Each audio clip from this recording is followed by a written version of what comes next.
Proposal to ease quarantine sent to government from the Public Health Ministry on Monday.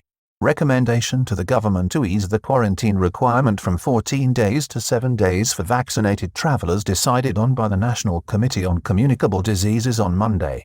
Quarantine to be reduced to 10 days for incoming passengers who have not been vaccinated but remains in place for those whose journeys originated in Africa. Proposal puts the government at odds with a statement from World Health Organization, WHO, Director, Mike Ryan, in Geneva on Tuesday, who said COVID-19 passports should not be used in any way to regulate international travel. A meeting, on Monday, of a key committee at the Ministry of Public Health chaired by Minister Amitabh Chan agreed to recommend an easing of quarantine requirements for incoming passengers to Thailand. It is understood the proposal is subject to ratification by the government and will become effective in April. However, the move, while it will help foreign tourism industry in the kingdom, is expected to have only a limited impact on foreign tourist arrivals. Deputy Prime Minister and Minister of Public Health, Amitabh Chan announced the result of a meeting of the National Committee on Communicable Diseases on Monday, which recommended an easing of quarantine measures for incoming travellers based on having proof of vaccination. The minister also introduced Thailand's COVID-19 vaccine passport and promised that quarantine may be fully scrapped altogether for certain groups of passengers at a later stage. A meeting of the National Committee on Communicable Diseases at the Ministry of Public Health, on Monday, decided to recommend that the government reduce the quarantine requirement on all incoming travellers from April. The meeting was chaired by the Minister of Public Health Amitabh Chan and attended by the Director General of the Department of Disease Control, Dr. Opus Kongpornpong, who had earlier indicated he would ask committee members to focus on the incubation period for the disease. Must still be approved by the Centre for COVID-19 Situation Administration, CCSA, and will initially apply equally to foreigners and Thai nationals. The recommended new quarantine measures must next be approved by the Centre for COVID-19 Situation Administration and receive the rubber stamp from the government to take effect for incoming passengers and tourists in April.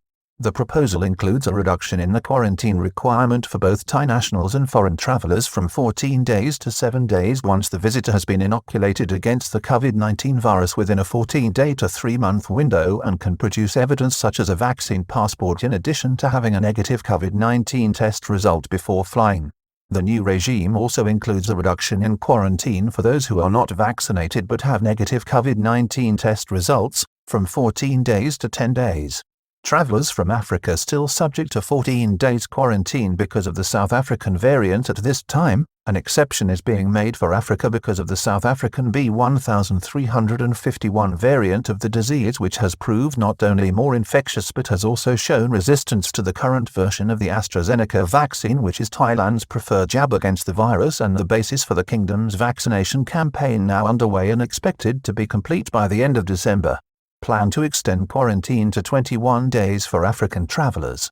In mid-January, the Department of Disease Control was considering extending the quarantine period for travellers from Africa from 14 to 21 days after a handful of passengers, including one Thai returnee businessman, tested positive for the new strain.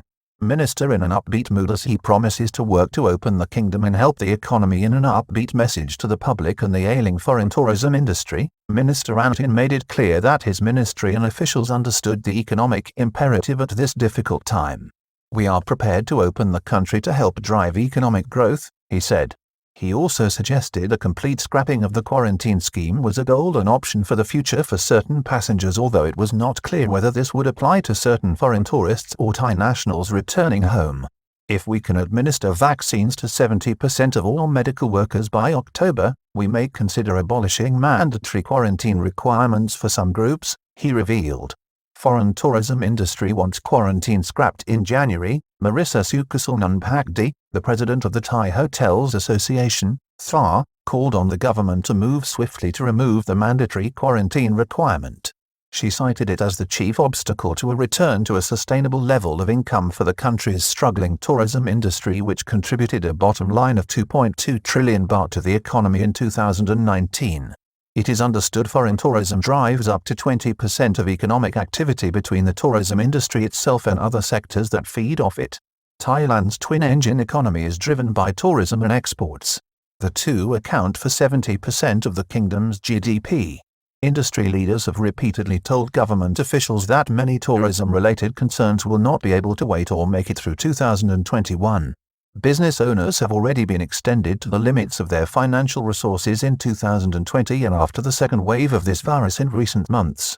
Tourism-related operators will not be able to stay afloat until mass vaccination programs take place globally, stressed Chamnans Resort, the president of the Tourism Council of Thailand, earlier this year. Not clear what the impact of this move will be. It is not clear, yet, how yesterday's proposal, if given the green light, will help out the foreign tourism industry here. The reduced quarantine period will certainly attract extra foreign tourist numbers given the prohibitively high cost of alternative quarantine packages costing from 35,000 to 140,000 baht and the more free time allowed to incoming visitors. Travel industry surveys have shown that between 83 and 90% of potential foreign tourists would not opt for a holiday involving any form of quarantine, with the average stay being 3 weeks. Minister of Tourism has equated the removal of quarantine to achieving 5 million visitors in 2021. In January, the Minister of Tourism and Sports, Phiphat Ratchakit Prakan, accepted the removal of the quarantine requirement was the key to refloating the industry this year and suggested that its removal would guarantee 5 million visitors in 2021. It is known that there is understandable reticence and caution among Ministry of Public Health officials at removing the requirement entirely, not least because the measure is overwhelmingly supported by the Thai public and indeed many tourism operators themselves. Emergency decree to regulate incoming traffic. Another key consideration in all of this is the emergency decree and the closure of Thailand's airspace to normal commercial air transport operations. It comes amid confusion with countries, worldwide, stiffening outbound flight restrictions on their populations as vaccination programs are being rolled out. In recent days, the governor of the Tourism Authority of Thailand, TAT, told a local Thai media outlet that visitor numbers from July to October could even go lower. Tourism boss says third quarter may even see less foreign tourists. It is also debatable if the kingdom's foreign tourist level will return to anything like the level seen in 2019 as long as visitors must obtain a certificate of entry to travel through the Ministry of Foreign Affairs as well as other burdensome and tortuous requirements. Public supports quarantine as a bulwark in protecting the kingdom from the COVID-19 virus. In January, a Tourism Council of Thailand, TCT, surveys suggested that 60% of the public supported the retention of quarantine at this time, and surprisingly, no less than 50% of tourist business operators themselves. The corresponding figure in the United Kingdom, where mandatory quarantine only went into effect some weeks ago, is 76% of the general public according to a YouGov poll. Thailand's national vaccine passport comes on stream even as World Health Organization opposes the concept in public statements from officials. The minister, Mr. Anutin, also on Monday, revealed that a vaccine passport would be made available to Thai nationals for use abroad once they receive the second dose of the vaccine at a cost of 100 baht. He also disclosed the government was purchasing a further 10 million doses as top medics are encouraging a wider vaccination base. We have enough vaccines from AstraZeneca, and we are planning to get 10 million more doses from them, if they can produce more for us, he said. Mr. Anutin told the press that his officials are waiting on the World Health Organization to finalize its proposal regarding a vaccine passport system. However, senior officials at the Geneva-based World Health Body have expressed nothing but skepticism and hostility to the concept in recent weeks. On Tuesday, Mike Ryan, a senior executive at the body and emergencies program director, said, vaccine passports for COVID-19 should not be used for international travel because of numerous concerns, including ethical considerations that coronavirus vaccines are not easily available globally. A step in the right direction. Monday's announcement may be a step in the right direction, but it does not herald a full reopening of Thailand to international tourists as of yet. The incoming visitor figures for April, May and June will tell us that. Meanwhile, the effective rollout of the vaccine program, the course of the virus and conditions around the world impacting the return to the international air transport system will tell us even more.